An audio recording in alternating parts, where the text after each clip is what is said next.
So today we're going to see a new lesson called We Depend on Each Other. So this lesson is about how we depend on the environment, on every living organism that lives on the environment. Okay?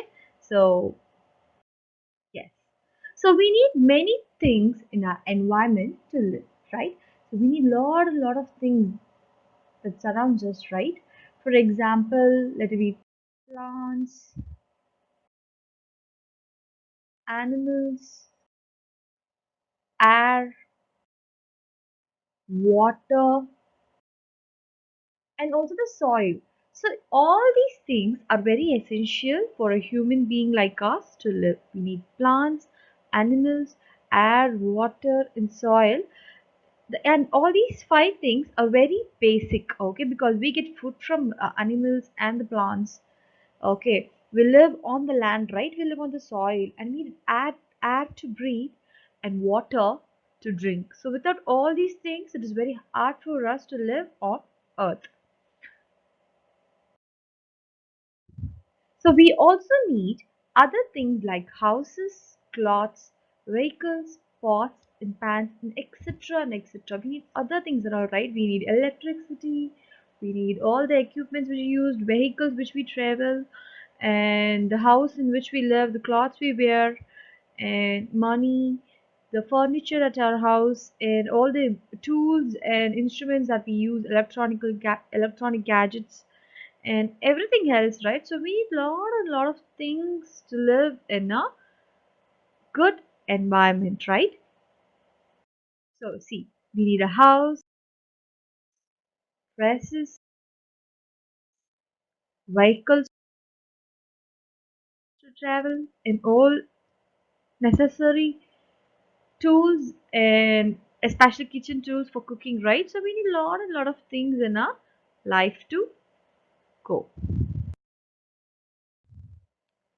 And so, in order to live in a good environment, we need all these things that are available in the environment. So, it is our duty to protect and preserve all these things. Okay.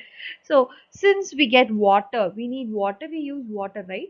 So, it doesn't mean that you could lavishly spend all the water, whatever water you have. Okay. We have to be very conscious about preserving all these natural resources because at some point all these natural resources may get into the point zero so that it will not be available, no longer available in our earth. So what will our next generation will do, right? So everybody needs all the resources that are available on earth. So we need to protect our environment. See, now here I have given all the important images, I mean important things that we need in a society. For example, the sun, plants, water, soil, and animals. Okay, so here you could see that everything is interconnected to one thing or the other. That it depends on one thing on the other. For example, take the human being. You could see a picture of a boy, right?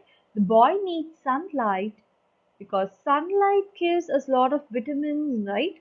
So sunlight, and also he needs food from plants and animals, he needs water to drink, air from the atmosphere, and also soil to live, right? So automatically a man is dependent on all these resources.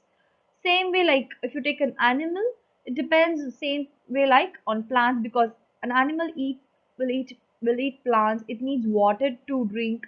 It needs air and soil to live. It needs sunlight also. Sometimes it need a person to take care of it, right? We pet animals and all, right? So similarly, all these things, all these resources on earth depends on one another.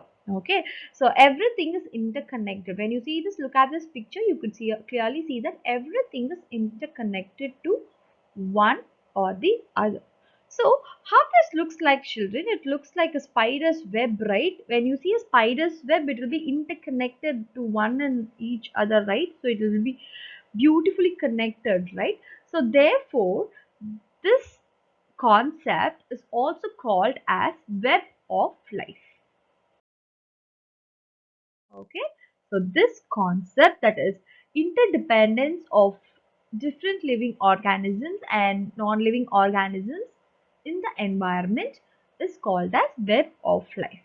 Okay, so depending interdependence of each living and non-living organism in the environment is called as web of life.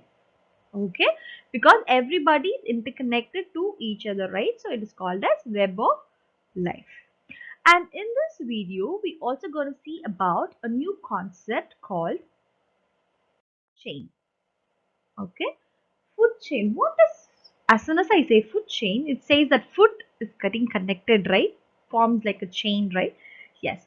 So food chain. First, we see what is definition for food chain. A food chain shows who eats whom. To be very simple, it says that who eats whom. Okay. To elaborately explain it to you, it shows how every living organism gets its food and how that energy, when we eat food, we get energy, right? So, how every living organism gets its food and how that energy is passed on from one living being to another. Okay, so this is the definition of food chain. I'll just read this once again. Food chain. A food chain shows who eats whom. It shows how every living organism gets its food and how energy is passed on from one living being to another. Okay, so now you would have guessed what will be a food chain will be. So now I'll show you an example of food chain. So can you see here? I have shown a clear picture of a food chain. Okay, here you could see a plant, a tree or a plant. Okay, it is eaten by an animal, that is sheep. Okay, sheep goes and eats up leaves of the trees, right? So after some time, a lion will catch hold of a sheep and it will eat it. So this is a food chain. So every living organism gets its food from another living organism. Mostly not, it doesn't eat, we will never eat a non-living organism, that is like wood, or not wood, actually a plastic things are not non-living things, right? So we'll not mostly eat living things, mostly will not eat all these non-living things. So you could see here that a sheep eats a plant or a tree, and in return a lion eats the sheep. Okay, so this is a very simple example for food chain. Okay, so now we'll get into another example of food chain. Here you could see a grass, okay, a caterpillar and a frog. Okay, so automatically you are guessed, right? Caterpillar eats the grass and the frog eats the caterpillar. Okay, so this is how the food chain goes. So you could add many examples like this. Okay, we get cheese from the milk of a cow, and this cheese is eaten by a mice or a rat. Okay, and this rat may be eaten by a kitten or a cat, right? So yes, so this is a process. Okay, so even humans, take human beings. Okay, human cow goes and eats this grass and gives us milk, we drink the milk. So everything, no, we depend on each other, and like that we get our food. Okay, so thank you, children. So that's all for the lesson today. Thank you for listening. Thank you so much.